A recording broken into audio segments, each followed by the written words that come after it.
What is up, guys? I'm Hubsmash, and welcome to my Rainbow Six Siege competitive graphics guide.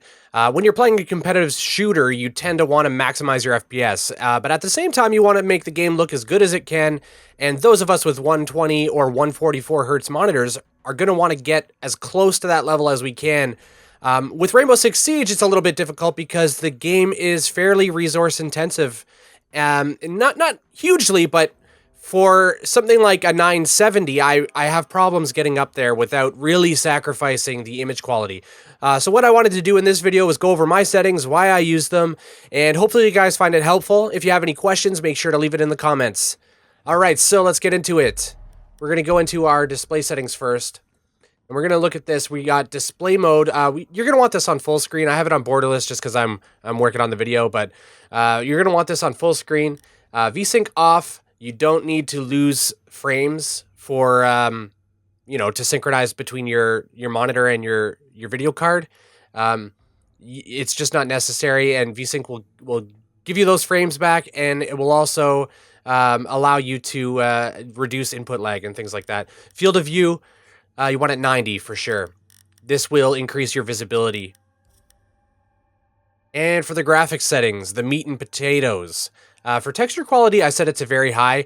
You can set it to what is recommended for your video card. So for very high, 4 gigs, high, 3 gigs, etc. And it steps down each one. And the reason that you don't go higher is because it can cause micro stuttering. And the reason that you don't want to go lower is that it doesn't really impact FPS. So if I go on low, I'm not going to get very much FPS, like maybe 1 or 2. And it's going to look a lot worse. So there's not necessarily a reason to go lower on this than your card is capable of handling with its video memory. For texture filtering, it's similar to the texture quality. It doesn't impact FPS very much, although you can go all the way down to linear. It will give you a little bit of a boost, but I find that linear causes a blurriness on textures that are kind of off angles, and it's a pet peeve of mine, so I leave it on Anisotropic 16 times. And if you're going to have it on Anisotropic at all, you might as well put it at 16 times because you're not going to notice much of a performance difference between the top 4 settings. For LOD quality, I went to very high. I want to see, this will allow me to see the high detailed meshes in most scenes in the game, and that's important to me because it makes sure that the visual accuracy is high. Now, I'm not 100% sure if lower detail meshes actually change like physical locations of things and at very small distances. I'm not sure, but I like to try and keep it as accurate as possible, as long as possible. And I found very high to be that nice point there. The LOD quality doesn't affect performance very much. Shading quality, this affects performance pretty much on low. So if you put it on low, you'll get a lot better performance, but this is basically worse than console shading. So you're going to put this on low, it's going to look bad, and it's going to run a lot faster. So I definitely recommend putting it on high because medium and high is a very small difference in performance, but it looks a bit better. For shadow quality, we want it on medium. We don't want to spend extra resources on rendering these shadows, but we do want the shadows to exist. If you put it on low, I believe it's only static shadows.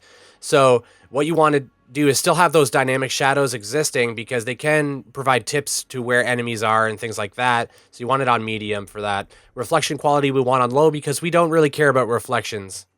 Ambient occlusion, this is one that I'm on the fence about. It's a tough one for me. HBAO Plus looks great. It looks a lot better than no ambient occlusion at all. The problem with it is that ambient occlusion, by its nature, adds shadows to things, and it tries to help add depth to give the soft shadowing on the side of objects to kind of I guess separate them from their environment. And it looks great, but the problem is because it's adding fake shadows. I mean, there's not a lot of situations in a competitive kind of shooter where you're going to want to have fake shadows. Shadows are not good. You don't want shadows. You want to be able to see everything. But at the same time, it looks a lot worse on off. So I'm kind of between the two. It is a bit of a performance hog as well. So Off probably looks best. SSBC is actually garbage. Do not use it. It's just not good. It's the fake shadows I was talking about are just worse with SSBC.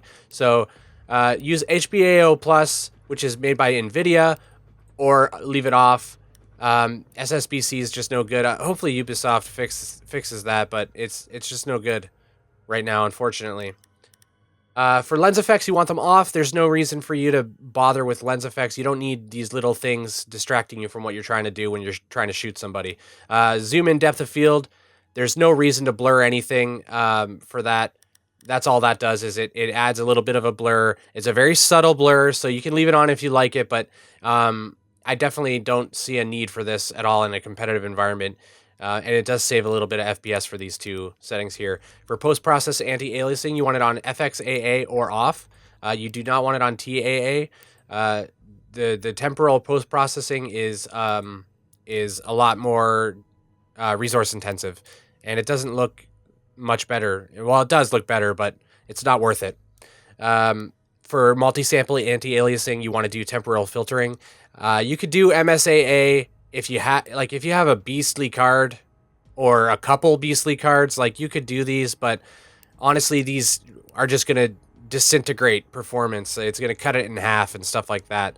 So it's just it's a lot to ask for. So I just do temporal filtering. You can also set it to off as well. And so that's it. Those are my settings. I hope you guys are liking the changes in the new Rainbow Six Siege update. Let me know what you guys think of the new DLC and the new operators. What are they? Capitao and Caveira? Hopefully I didn't butcher those. Capitao. Is that right? I don't know. Anyways, let me know what you guys think in the comments. Let me know. I really like hearing what you guys have to say.